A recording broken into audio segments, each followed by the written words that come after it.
Boa noite, telespectadores. Está no ar mais um TV Com Debate, informação inteligente nas suas noites.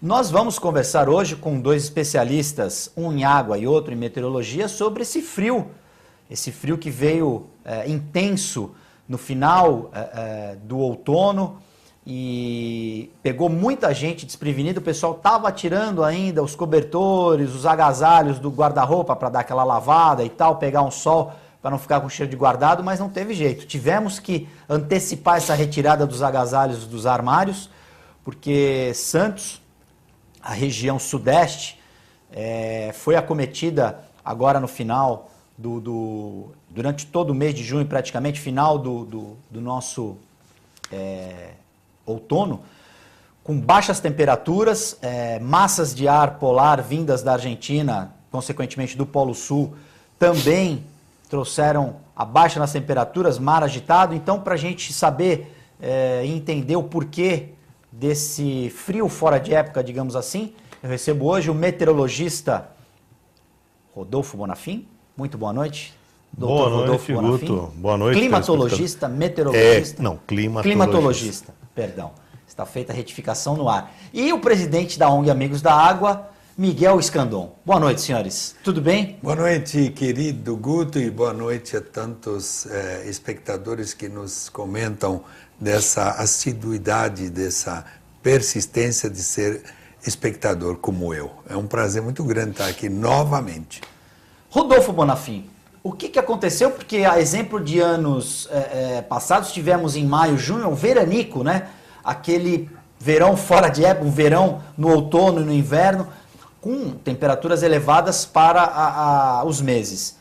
Esse ano, ao contrário, tivemos frio, bastante frio, um frio que não é muito comum da nossa região. O que aconteceu esse ano, Rodolfo? Então, boa noite a todos mais uma vez.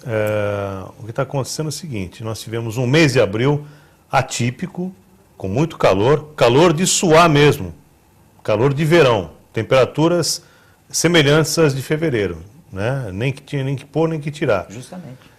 E no finalzinho veio uma massa de ar muito fria, no finalzinho de abril, né? E adentramos maio com temperaturas muito baixas e também muita chuva. Então, maio foi atípico por causa do calor excessivo. Tivemos as temperaturas médias mais altas em 20 anos, né? Para o mês de abril, né? Desculpe, abril, né? E maio, muita chuva, quando deveria chover menos, e também um frio fora de época. Maio, lógico, é histórico isso, né? Nós temos 22 anos de observação do clima, né? Da região, e é claro que já houve em outros anos, por exemplo, nos anos 80, em maio, temperaturas muito baixas aqui na região, chegou até nevar lá em Santa Catarina, no Rio Grande do Sul, mas não um frio persistente. Contínuo, né? Exatamente. O que está chamando muita atenção da gente é o número de dias continuados, sequenciais, de frio, e não é frio pouco, é frio bastante incomum para a nossa região. Qual foi a variação da temperatura? Então, foi noticiado muito aí, foi bastante noticiado que estaria fazendo 5, 6 graus naquela semana, não é isso? Logo que entrou a primeira frente. Exato. E você, por meio das redes sociais, já alertou que não ia ser bem assim, né? Veja bem, 6 graus... Falaram em 6 graus, né? Aconteceu na base aérea. Mas assim, a gente tem que deixar bem claro, né? E às vezes a mídia continua insistindo nisso, né? Na base aérea de Santos. A base aérea, apesar do nome, não está em Santos. Está em outro município, que apesar de próximo, né? É outro município. E mesmo que fosse em Santos, é um lugar descampado, um lugar de proteção ambiental, protegido pela Força Aérea Brasileira, e que não tem nada que ver com a área urbana, está longe das ilhas de calor. Então, logicamente que lá as temperaturas vão ser realmente muito mais baixas do que a área urbana, por exemplo, de Santos. Lá pelo menos é 3... Aqui ao lado do estuário, né? Pega toda aquela corrente de ar que entra pelo... Exatamente, pelo estuário, né? Agora, se a gente pegar... Se nós tivéssemos sensores de temperatura, por exemplo, estrategicamente colocados no alto do Morro da Nova Sintra, por exemplo, na Vila Progresso, que é o bairro mais alto de Santos, no Caruara, que é a área continental, que apesar... O Caruara é baixo, né? É planície, está quase ao nível do mar, mas acontece que ali ele está no sopé da Serra do Mar. Então as temperaturas são muito baixas. Inclusive, conheço pessoas que já estiveram no Caruara, trabalharam lá, inclusive diz que lá o frio é de cortar. Parece que você está lá no Riacho Grande. A umidade também, por umidade, conta da proximidade por conta da umidade, da serra, né? é muito grande. Agora, né? na área urbana aqui de Santos, dificilmente a gente vai ter uma temperatura abaixo de 10 graus. Né? Nós tivemos, em 1994, julho de 94, uma onda de frio muito forte, chegou a fazer 5 graus na base aérea, e aqui na área urbana, nossos sensores detectaram 8 graus e meio. 3 graus e meio. É claro, 8 graus e meio é frio, é muito frio, mas não chegou a esse extremo. Então, quando se fala em base aérea, pessoal, telespectador aqui da TV Com Debate, que é bastante crítico, né? Desconfie dessas notícias que às vezes chegam a ser meio sensacionalistas. Ou então né? dá um desconto, né? Lembrando o que disse Rodolfo Bonafim, da peculiaridade da onde está a estação que faz esse tipo de aferição. Veja bem, a nossa estação, logicamente que não é oficial, não é do governo, não é oficial. A base aérea é oficial? Porque pertence ao governo federal. Mas só que ali também é o seguinte, ali é uma cortesia que a aeronáutica faz para quem ligar para lá, qualquer cidadão, não precisa ser só a mídia, eles gentilmente vão fornecer a temperatura para quem estiver ligando para lá. Né? Faz parte, inclusive, da transparência, de toda a parte de transparência de cidadania, né? Esse trabalho da base aérea, que é muito interessante. Só que ali, a meteorologia que se faz é para a própria base, para servir de orientação para os aviões, as aeronaves e helicópteros que ali descem. Porque tem toda uma questão, muita gente não sabe, da questão da temperatura para os combustíveis. Sem dúvida. Né? Não pode ser muito frio nem muito quente. Por isso, então, provavelmente eles devam monitorar a temperatura para ter essa certeza durante a operação. E a questão também da pressão do ar, inclusive quando a aeronave vai decolar, quando vai subir, né? A questão da sustentação da nave pelos flaps, né? Aquela coisa toda. Mas é claro, o trabalho que se faz na base aérea é um trabalho de excelência. Eu mesmo já estive visitando lá as instalações deles.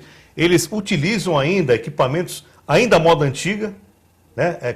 Com traçador gráfico, aqueles barômetros antigos com traçador. Não tem nada digital. São os mais confiáveis. Com certeza. São os mais confiáveis. Exatamente. Né? Você está com muito frio, Miguel Escandon? Olha, eu estou não com frio, estou me retraindo de tanta informação que o espectador está recebendo. Porque é uma informação, Guto, que não está acesso público. Essas são decantações das nossas pesquisas e de observações que nós fazemos. E isso é colocado à disposição para a nossa região. Essa é mais uma proposta do Amigos da Água, de dividir o conhecimento para que o receptor da mensagem ele tenha os elementos para ele se adequar. Por exemplo, até para o comerciante isso é importante, porque ele vai verificar como é que o consumidor ele vai agir de acordo com as informações e as informações que ele recebe. Então, ele pode mudar o vitrinismo, ele vai buscar uma maneira de atrair o seu público. Tudo isso o comerciante que está antenado, ele pega essas nossas informações e a transfere no seu dia a dia. Então, isso tem sido testemunha desse comentário dos comerciantes, que o comércio trabalha a oferta e procura e a relação que o meio faz para o consumidor.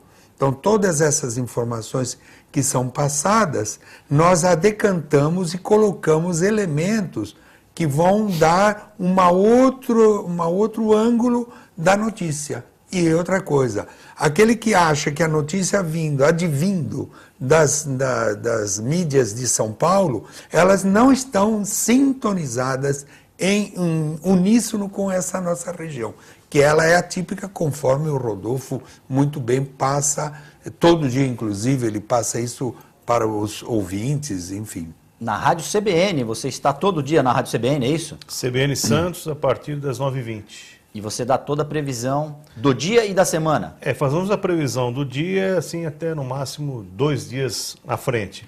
Mais do que isso é palpite. Estava eu entrando no meu prédio e ouvindo de uma pessoa que está passando uns dias na casa de um vizinho, de que ela teria sido enganada.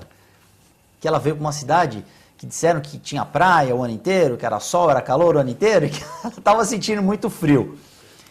Realmente, o frio que fez é um frio comum, é um frio atípico, ou nos outros anos aquelas massas de ar quente que estavam muito intensas realmente não estavam deixando as frentes frias passarem do Rio Grande do Sul, do Uruguai?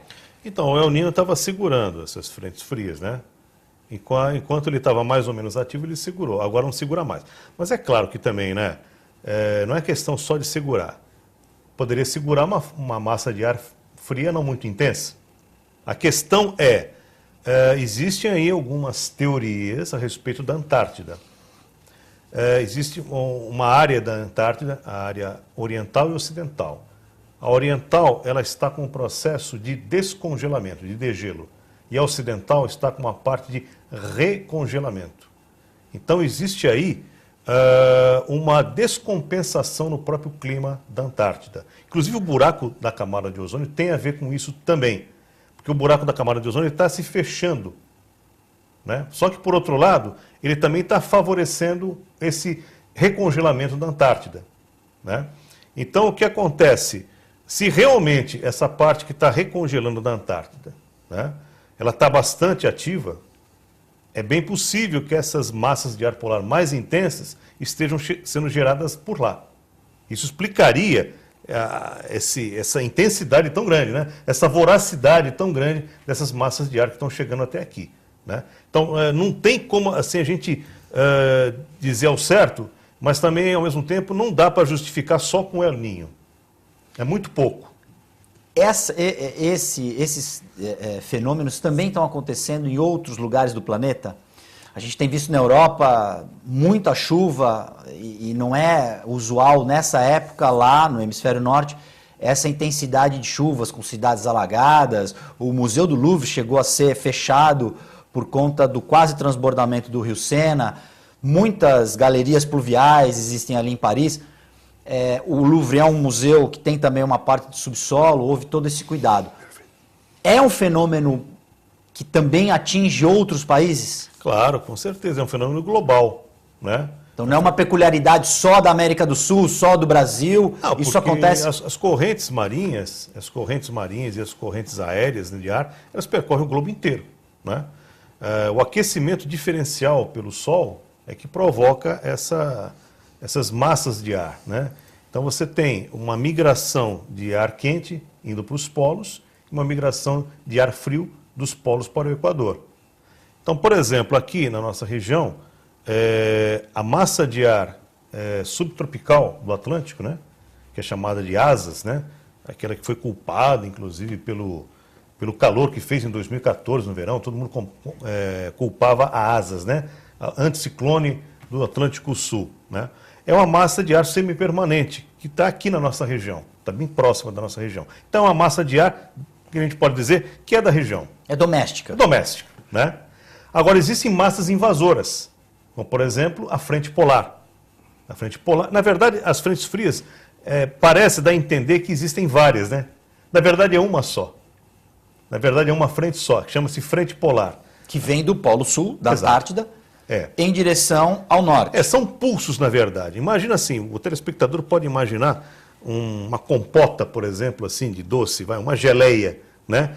E ali, conforme a radiação diferencial do Sol, no inverno e no verão, você tem a expansão de uma massa e a retração de outra. Então, o que nós estamos vendo agora está havendo uma expansão dessa frente polar. Imagina um gel, né?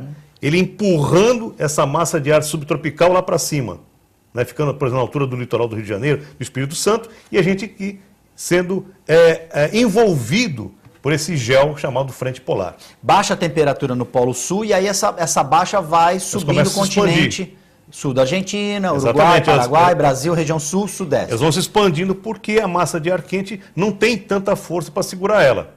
Entendeu? Há também a questão dos jatos também, o jato subtropical, o jato polar, né? Que são ventos que ficam na alta estratosfera, né? Desculpa, na alta atmosfera, que trazem, né, essas frentes frias para cá. né? Enquanto estava o El Niño estava segurando esses jatos polares, o jato polar e o subtropical. Sem o El Niño, esses jatos agora estão avançando e trazendo essas frentes para cá.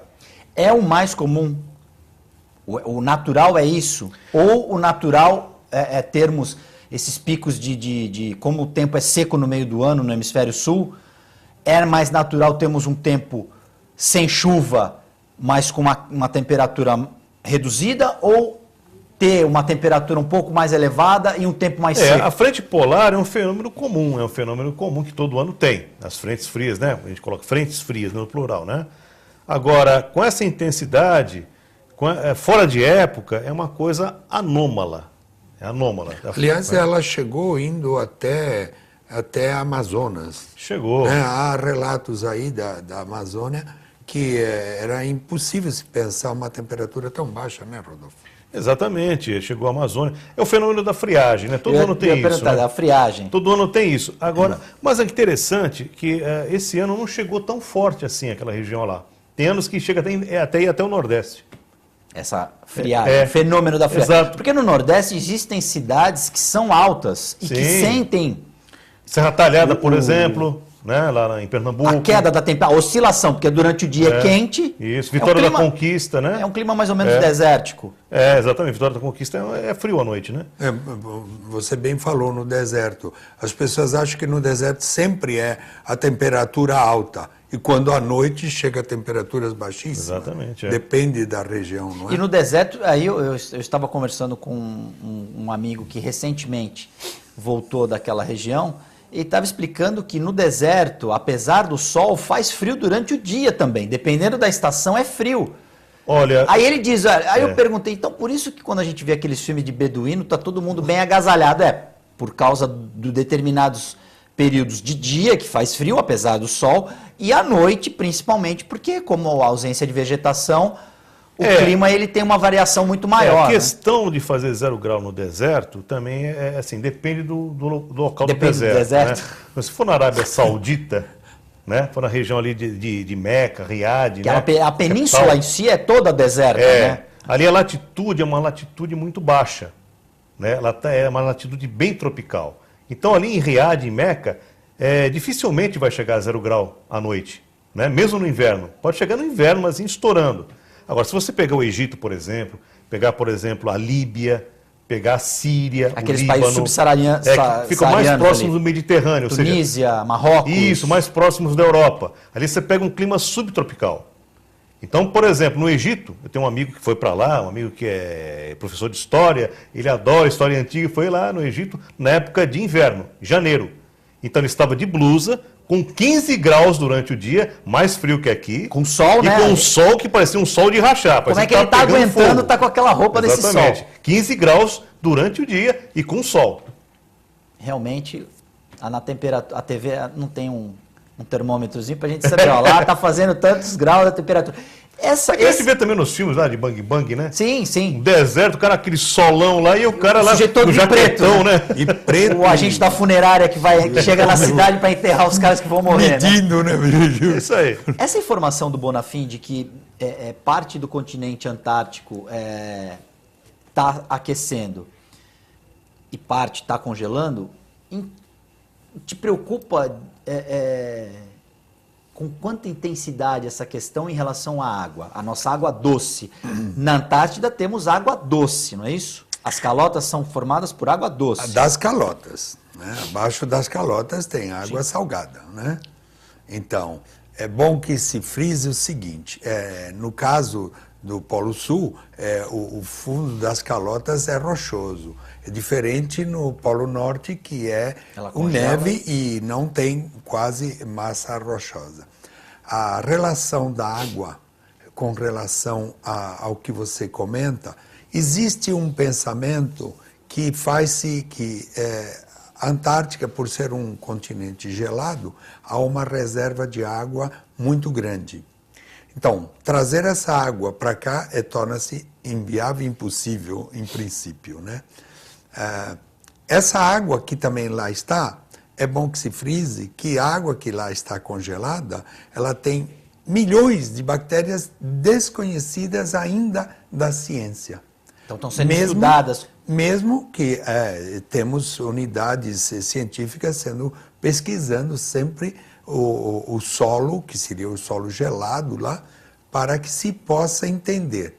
Mas o momento do degelo trará, com certeza já está trazendo, novos elementos científicos que vão confrontar a saúde nossa.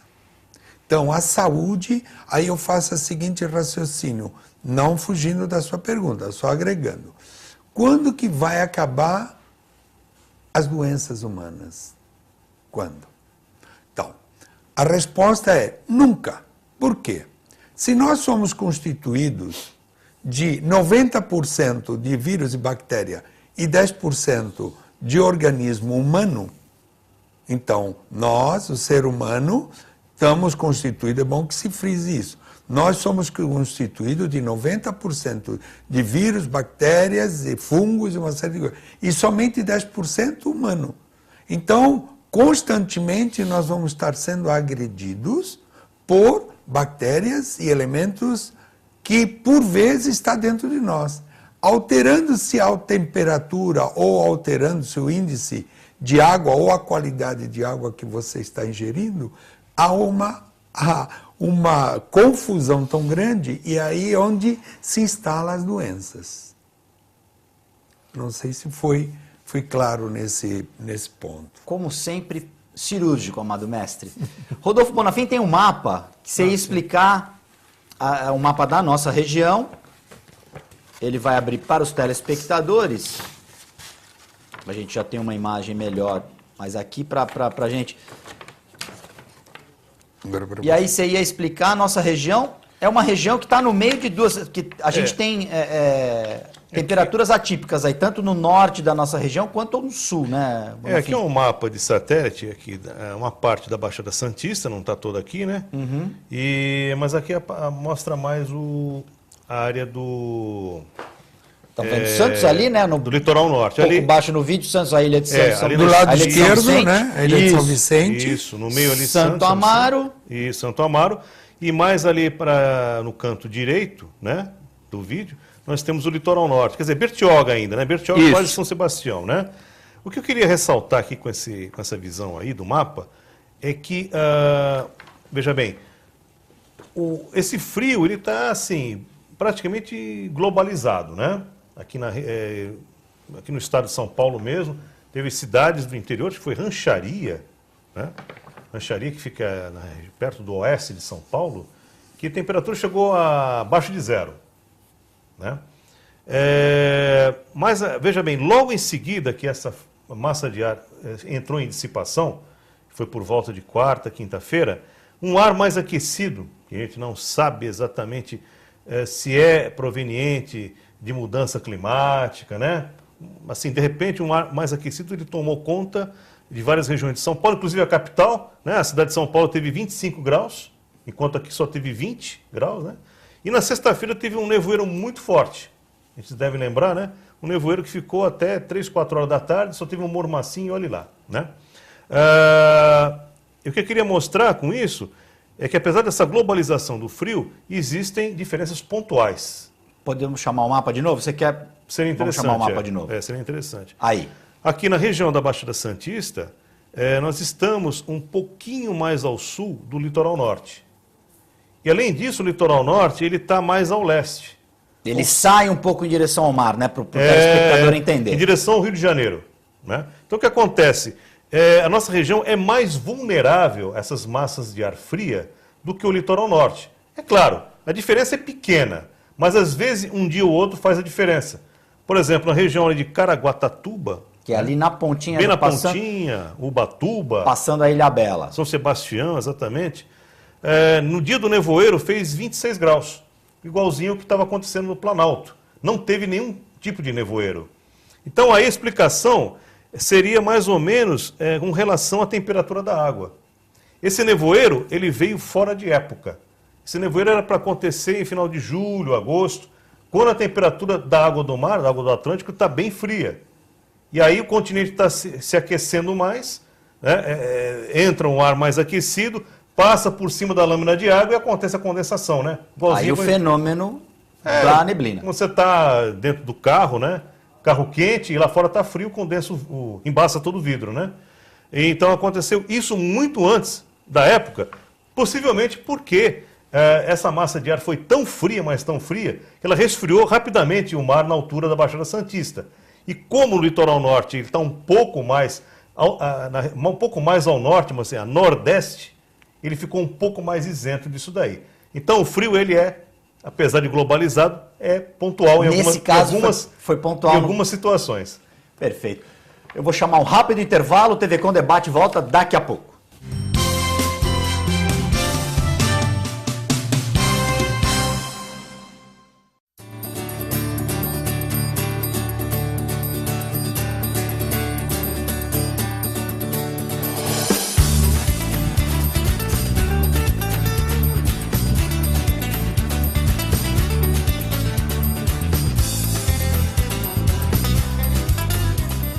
Olá, meus amigos, quero convidar você a participar conosco do nosso programa Viver e Condomínio, que vai ao ar de forma inédita sexta-feira, às 8h30 da noite, e também tem suas reprises, sábado, às 11 horas da manhã, segunda e quarta-feira, 4h30 da tarde. Venha participar conosco aqui na TV Com, canal 11 da NET.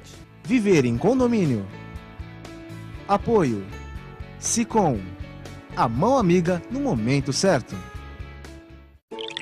Existem muitas causas para uma grande crise.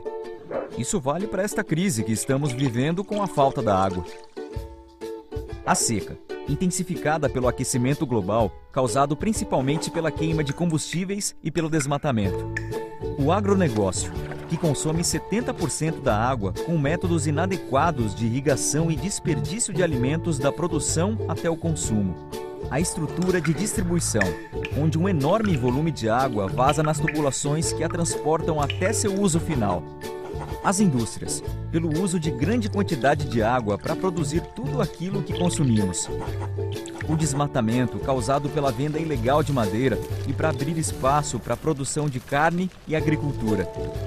O desperdício de água em casa, se for usado mais do que o necessário para o bem-estar de todos.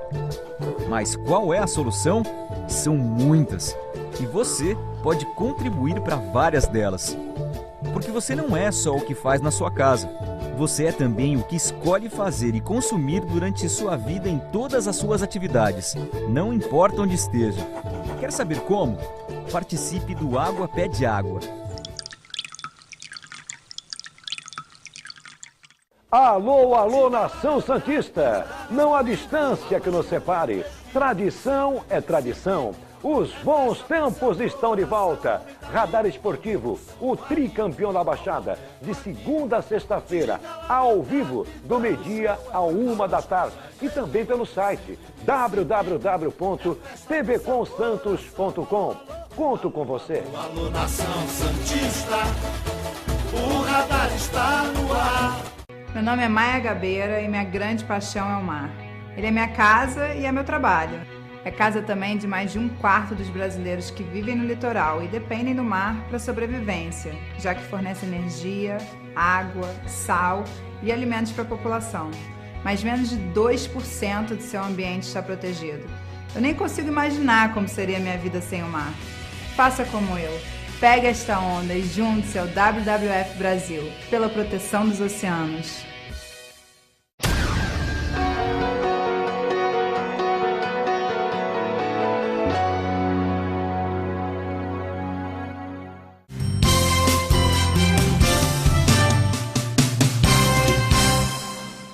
TV Com Debate já está de volta. Hoje tivemos a participação do climatologista Rodolfo Bonafim, juntamente com o presidente da ONG Amigos da Água, Miguel Scandon, no primeiro bloco. Rodolfo Bonafim teve um compromisso, não pôde continuar na sequência desse segundo bloco, mas nesse segundo bloco nós vamos abordar a história do maior brasileiro, na minha opinião, o maior brasileiro de toda a história, que dia 13 completou-se mais um aniversário de nascimento de José Bonifácio de Andrada e Silva. Eu recebo aqui, no segundo bloco, Miguel Scandon, que também é um aficionado pela história de vida do patriarca da independência, geólogo, advogado, estadista, ministro Eu poderia ficar aqui todo o segundo bloco enumerando as qualidades de José Bonifácio. Inclusive, foi o primeiro e único brasileiro até hoje a descobrir um elemento químico. Estou falando do lítio. O lítio foi descoberto por José Bonifácio durante estudos na Suécia e até hoje é o único brasileiro a constar na história, e a tabela dos elementos químicos, consta lá o lítio, descoberto por José Bonifácio, e que hoje o lítio exerce papel fundamental na fabricação das baterias de telefone celular, entre outras atribuições. Falei alguma... Decorei bem o que você me passou das qualidades do José Bonifácio? Decorou e superou. Então, ele era mineralogista, ele descobriu vários minerais, né? Entre o que você destacou, o que mais está em evidência, a alta tecnologia hoje de telecomunicações na área de celulares, ele é imprescindível, o lítio, que na minha entendimento deveria ter até a abreviação dele, não do elemento químico na tabela periódica, né? Deveria ser o Boni. Digamos que sim, mas a grandeza dele está em ter descoberto 26 anos antes do que se apregou a ser o descobridor, que eu não me lembro e nem tenho intenção de decorar quem é que se apregoa como sendo o descobridor do lítio, que na verdade, voltamos a falar, foi o José Bonifácio, nas suas andanças no norte da Europa, precisamente na Suécia, na Alemanha, é que ele aperfeiçoa e ele entra na Academia de Ciências da Suécia com honras, né, e méritos, e da Alemanha também.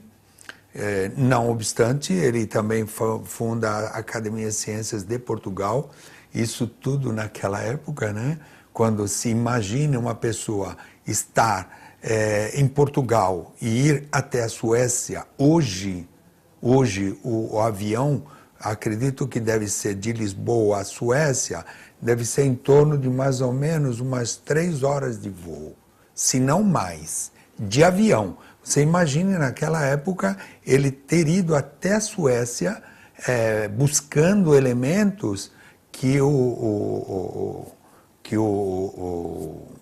imperador o rei de Portugal o mandou numa proposta de buscar elementos de conhecimento para aplicá-los nas novas terras descobertas por Portugal. E ele colocou isso em discussão na corte, no rei, da importância de conhecer-se o mineral para que com isso trouxesse maiores dividendos, que até aquele momento a ignorância era gigantesca, né? Ele traz e ele coloca isso em discussão e consegue ter a simpatia do rei de Portugal, e com isso ele é mandado para lá com o apoio, né, do governo de Portugal, para que fizesse essas pesquisas. E nessa caminhada tantas coisas acontecem, e ele traz nessa volta tantos elementos. Inclusive há uma coisa curiosa, ele também participa da expulsão das forças napoleônicas na Espanha e Madrid, coisa que pouco se fala. Ele luta, inclusive participa da luta, né? Então, coisa pouco se fala, mas não mais só para compor, né, por que essa idolatria, por que essa admiração que você e eu temos, e tantos outros esclarecidos percebem, que ainda não foi descoberto ele como elemento da grandeza de um país, né? Se tem uma pessoa que lutou pela independência do Brasil, foi José Bonifácio, né? Não tirando o mérito de Tiradentes. Não cada um na sua praia. Não, nem coloco isso em comparação, porque é incomparável, né? Incomparável. Mas eu digo, na passagem, veja só, na passagem dele por Paris, ele ali há uma revolta e há um conhecimento da revolução que se fazia ao lado social. Quer dizer, tudo isso ele vai construindo na mente e vendo como ele poderia imaginar um país. Então ele começa a trazer todos esses elementos, misturando, como você disse, mineralogista, ele é de todas as áreas do saber, ele é um exímio, ele se destaca. Então é um fenômeno na história. Ele é um fenômeno na história. Mas o fenômeno nos traz essa personalidade para o Brasil. E ele chega aqui com uma carga tão grande que com quem ele iria se comunicar? Dividir. Com quem ele iria discutir? Não havia, e mesmo hoje já é difícil, mas naquele tempo não havia o conhecimento suficiente para dialogar com ele. Logicamente, o indivíduo com essa grandeza, há uma dificuldade de comunicação, porque ele é obrigado a ficar numa redoma, porque ele, com quem ele vai compartilhar, ele vai desovar esse conhecimento, compartilhar. Mas ele tem já o aval de Dom João VI, quando ele vem para cá, e ele acaba convivendo, trazendo com a família real, ele vem aqui e fica em convívio com a família real, e nisso ele tem o Dom Pedro I, que depois passa a ser o imperador do Brasil, né, Dom Pedro I, que passa a ser o que faz o ato da independência. Mas tudo isso foi nutrido pelo José Bonifácio, que desenha o país, Brasil, numa dimensão incomensurável. Um país onde ele projeta até Brasília, né? Então, veja a visão futurística de um líder. Então, o líder, que por vezes é desconhecido e só é reconhecido quando da sua morte, não é? Ele traz a grandeza, mas recentemente começamos a fazer a volta aos saberes e a importância que tem essa figura para o Brasil de hoje. E José Bonifácio também, é bom que se diga, Scandon, também na área da ecologia foi um cara à frente do tempo dele, porque ele, percebendo que a indústria naval portuguesa e europeia usava muita madeira para construir as embarcações, ele propôs um reflorestamento de toda a área já devastada pela retirada da madeira. Tudo, e não havia esse conceito de reflorestamento. Não então, basta, desculpe. Já pensava numa sociedade sustentável, né? Porque se ia extrair a madeira e replantava para ter... Então, para ele imaginar o reflorestamento, a visão futurística dele, porque era só devastado, estavam indo devastando tudo. E o pensamento do reflorestamento faz com que essa revolução, e daí o ícone, né? Ele começa a ter mais elementos. Não bastasse isso, também ele se preocupa com as baleias, com o meio ambiente, que também é um problema. Ele escreve um livro, um tratado, é um tratado sobre o azeite retirado das baleias, na sua aplicação. Quer dizer, tudo isso é levado a um conceito chamado primeiro ecologista. Daí o porquê me enamoro ainda mais do personagem, né? Porque nós o tratamos como um mentor nosso da Amigos da Água. Porque é um cara que ele é um visionário. Tanto é que nós colocamos nossa frase quando a gente coloca nas paredes, desenhas e as empresas nos deixam, colocamos recentemente uma que está assim: eu fui o futuro e você será? Porque ele viu e nos deixou o legado. E fez, né? Ele fez, colocou a mão na massa. Colocou e disse, e construiu toda a engenharia da independência do Brasil. Ele faz toda a engenharia, mas na verdade ele tinha que ter um personagem que iria fazer essa independência, que é o Dom Pedro I, que é de saber que ele está muito longe de conhecimentos. Não é? Primeiro. E uma outra característica do José Bonifácio, você falou do período dele na Europa, particularmente quando passou pela França, e ele, da teoria, passava à prática. Acredito que, vendo os exemplos da Revolução Francesa, ele também, que era um abolicionista, libertou os escravos das propriedades que ele tinha e provou que era possível você assalariar Então, por As que que ele era... pessoas, para elas produzirem. Isso, por que que ele é abolicionista? Porque ele viu que a mão de obra trabalhada, ela iria render muito mais, e a mediocridade daqueles senhores do poder, isso, eles não tinham essa visão. Eles exploravam, mas mal sabia ele que aquela exploração, ou não queriam saber, que aquela exploração era inútil, porque não dava o retorno que quando... Que poderia dar. Que poderia dar, que assim é constatado na história. E além disso, José Bonifácio, me corrija se eu estiver errado, elaborou um estudo para a inserção dos negros libertos na sociedade. Porque com a abolição em 1888, o negro deixou de ser escravo e passou a não tem mais nada. A ser nada. Foi jogado na rua, foram para as ruas. Eram nômades. Né? Não tinham nenhum tipo de proteção, não foram assimilados pela sociedade, simplesmente se assinou um documento, olha, acabou a escravidão, ponham-se daqui para fora. Os agricultores importavam mão de obra da Europa, os imigrantes, e o negro foi jogado à marginalidade e à própria sorte. Ele usa uma pesquisa, para chegar nesse ponto, ele usou os próprios negros que trabalhavam com ele. Ele da sua propriedade o laboratório para ele fez o laboratório seu estudo lá da Europa aplicado aqui, porque ele era de família abastada e tinha negros trabalhando para ele, para a família dele.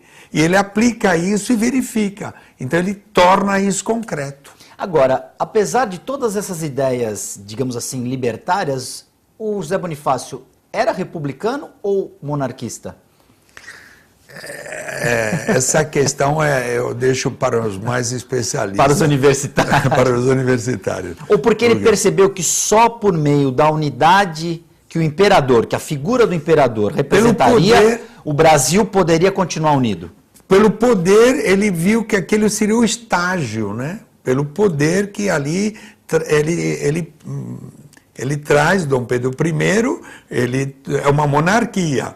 Mas ele precisava consolidar a ação que ele vislumbrava. E como fazer essa transição? O negócio era muito complicado, porque haviam os portugueses que não aceitavam a tese dele, tanto é que no dia 5 de setembro de 1822 ele chega a Santos via Cubatão, pega um navio, um pequeno barco, e vem com a sua staff, com a sua equipe, mais os Dragões da Independência, a observar as fortificações para impor a sua colocação de imperador. Mas as tropas portuguesas não queriam isso, e mais aqueles senhores do poder, era um conflito muito grande, como harmonizar isso? Então ele pega a figura da monarquia para pôr um líder, que ele não era o líder oficial, então, mas ele fica... Ele era o articulador. Ele é articulador, e ele é vítima de uma série de atritos que são gerados pela Marquesa de Santos, mais outros elementos da história. Eu não sou especialista em história, estou colocando porque a admiração me fez chegar a um ponto em comum com o José Bonifácio, principalmente pela ecologia.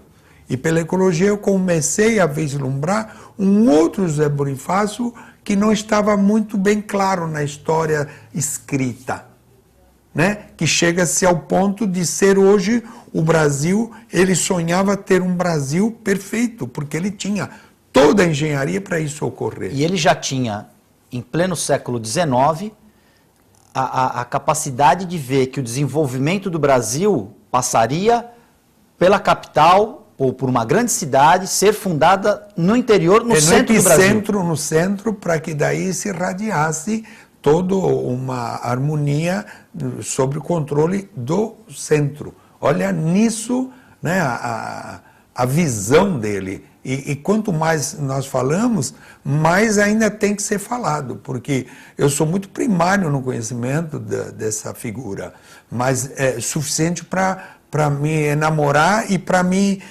colocar o que eu posso de entender de minha contribuição para uma sociedade, porque eu penso como cidadão que todos nós somos úteis numa sociedade, né? Dê-me uma alavanca que eu moverei o mundo. Não é que eu moverei, literalmente, mas que eu me proponho a colaborar com o movimento, aportando talvez muito pequeno, mas sim com um pouco de estudo e uma razão sobre isso, né? Dê-me uma alavanca que moveria o mundo, Arquimedes. Entre outros, que mexeu na alavanca foi ele. Arquimedes. Uma outra curiosidade do José Bonifácio, que você citou, é a falta de conhecimento do trabalho dele nas nossas escolas. A gente praticamente é incipiente ou praticamente nenhuma as informações que as crianças têm na escola, que os jovens têm no ensino médio e que os mais experientes também vão ter no cursinho, na faculdade, a não ser que se faça um curso específico de história, por exemplo, mas acho que nem no curso de história o José Bonifácio tem o devido valor. Se vivêssemos na Inglaterra, se ele tivesse vivido na Inglaterra, provavelmente ele estamparia a nota de 100 libras, porque é uma figura, como a gente está falando aqui, nem 10% do que da obra, da grandeza, da grandiosidade, da personalidade. O Brasil ainda trata mal os seus heróis, os seus vultos? Então, o lado dessa figura, como nós estamos conversando, é justamente para estimular o espectador a entender um pouco o legado de pátria, né? Então, o que é pátria? Pátria é o solo que nós vivemos, é o lugar onde nós construímos nossos amigos, o lugar onde a gente constrói os sonhos e como tal, é a nossa casa. Ora, se é a nossa casa, o que nós temos que fazer? No mínimo, respeitá-la, protegê-la. Protegê-la de tudo, inclusive dos agentes que são contaminantes, seja pela ação humana ou seja por ações indevidas de outras situações. Então, esse conceito de pátria, que ele tanto coloca, nos deixa como legado um país gigantesco, que temos aqui uma terra tão incrível, que eu posso até citar um exemplo muito até grotesco, mas na minha casa eu peguei semente de mamoeiro, joguei no jardim. Hoje eu tenho a grata satisfação, depois de 8 meses, tenho uma árvore, um mamoeiro com 22 mamões, que não reguei, não fiz nada. Só colocou ali e só deixou a natureza. A semente. E a terra, entenda-se, a terra da nossa região, porque nós estamos falando para várias cidades aqui da região. A nossa região tem um solo pobre para a área de agricultura, mas o qual para mim não foi a grata satisfação de ver um mamoeiro com 22 mamões, todos eles frondosos, de grandeza estética, sem nada, e ali para que eu possa desfrutá-lo, de comer e dizer, plantei e estou comendo o que eu planto. Imagine isso no Brasil inteiro, que teríamos todos os alimentos possíveis e invejáveis do mundo todo. Quer dizer, é uma questão de administração e de fazer que existem pessoas que não entenderam a grandeza de viver nesse país e a grandeza de protegê-lo e não fazer saques e destruição, piratas ou coisas assim, né? Você também tem uma outra reivindicação, que é colocar no Palácio José Bonifácio, a sede da prefeitura, na Praça Mauá, uma inscrição, um letreiro informando que ali está o Palácio José Bonifácio. Explica pra gente como é que é essa... Então, eu comentava e fiz uma pesquisa aproximadamente uns 6 anos atrás, com testemunhais de pessoas perguntando como era o nome daquele prédio que cedia à prefeitura. E todos diziam, é a prefeitura. Sim, mas como chama esse prédio? Nenhum deles, dos 15 pessoas que eu perguntei, não souberam dizer que era o Palácio José Bonifácio. Ora, o símbolo da cidade e tudo não tinha um nome. Então, eu observando a estrutura arquitetônica, percebi que havia um espaço que deveria ser colocado como referência, inclusive, aquele que transita, e de saber que aquele prédio tem um nome. E o nome é Palácio José Bonifácio. Onde você idealizou? Onde ficariam essas letras? Então, existe na sua arquitetura, parte que chega quase ao teto, que as colunas terminam, há um espaço ali que poderia ser colocado a palavra em dourado, a frase Palácio José Bonifácio, que eu fiz os cálculos, daria perfeito. Ah, mas há normas de CONDEFAT, enfim, todos esses órgãos os órgãos que de proteção. Mas eu acho que isso, mobilizando-se a sociedade, isso poderia ser superado, porque é uma grandeza acima da burocracia. Está ali a essência da sua existência, e escrito. Então eu coloquei isso há aproximadamente 3, 4 anos atrás, coloquei através do jornal, o jornal A Tribuna está lá. Já era a gestão do prefeito João Paulo Alexandre ou ainda era João Paulo Tavares Papa? Era o Papa ainda. Mas me foi dado a informação que a burocracia não permitia e aquilo foi abandonado. Depois foi colocada uma plaquetinha embaixo, bem depois daquela minha reivindicação, que fica próximo à escadaria, muito inexpressiva para a grandeza. Ah, mas a burocracia não permite. Bom, a proposta, como eu disse, é me colocar sempre como cidadão que podemos construir, colaborar com a sociedade, a despertar valores que podem mudar, sim, a honra e a grandeza de sermos brasileiros e ter um líder, um ícone dessa grandeza aqui. Em que pé está a situação agora? Você precisa conversar com o prefeito? Na Câmara, será que algum vereador poderia entrar com um projeto? Bom, então recentemente, Guto, conforme eu comentei contigo, tive uma outra ideia, que essa ideia era embasada na minha vivência nos Estados Unidos, né? Em que vivência é essa? Lá quando eu trabalhei em Nova York. Então, como toda pessoa que vai a Nova York tem a curiosidade de ir até a Estátua da Liberdade. E ali eu fui com uma outra visão, uma visão não só do turista, mas com uma visão de entender energias, de ser orgulho americano. Tem uma série de coisas que eu sou meio estudioso de comportamentos. Então eu verifiquei que ao chegar na Estátua da Liberdade, toda uma energia era gerada pela máquina americana e a estética também. Então você adentra na Estátua da Liberdade, pode chegar até a tocha que ela sustenta.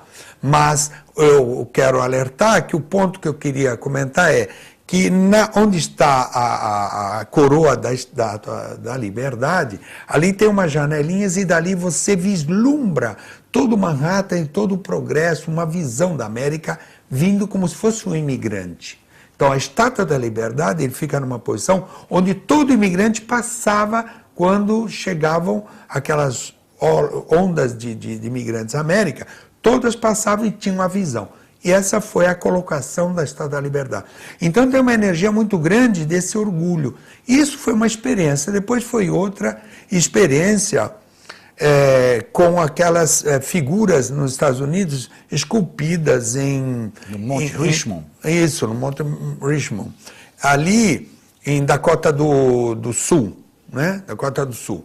Que ali estão perpetuadas as imagens dos presidentes, mas há uma energia também para você chegar lá, que tem toda uma, sabe, você sente um orgulho, mesmo não sendo americano, mas que coisa, como ser humano, aonde pode chegar, isso foi dando uma energia. Toda essa experiência eu a trouxe para cá e comecei a vislumbrar a hipótese, a possibilidade, a ideia, o sonho de fazer com que uma estátua, um busto do José Bonifácio fosse colocado no Monte Serra. E ali todas as escolas, as pessoas, o Brasil inteiro poderia ser motivado a entrar nessa escultura por dentro e ver através dos olhos de José Bonifácio colocada de maneira a ver o Brasil para dentro, deixando de costas para o mar. De costas para o mar. Então, tudo isso entraria num ambiente onde o visitante iria sentir-se todo envolvido nesse lado, não diria o falso patriota, mas o verdadeiro que ele é.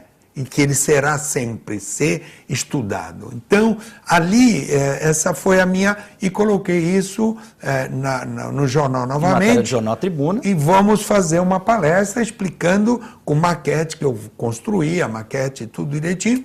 Então já tem uma maquete, então você já está convidado para trazer a maquete aqui para a gente entender. Então faremos isso, a sua proposta. Já no seu convite colocaremos isso ao público da TV Debate, que é um privilégio para mim nessa casa, que sempre me acolhe perfeitamente, não só pelos amigos, mas pelos amigos da própria comando da TV Com Debate. E pelos amigos da água também. Nossa, amigos da água que me faz vir aqui, e é disso que eu construí amizade contigo, com tantas pessoas, que eu tenho uma alegria muito grande. O dia que Deus me levar, eu levo sim os amigos que aqui construí. Miguel Escandor, eu queria agradecer demais a sua presença. Você voltará mais vezes aqui com o seu projeto do José Bonifácio. Muito boa noite. Muito obrigado. É um grande prazer estar sempre aqui entre amigos. TV Com Debate volta amanhã. Até lá.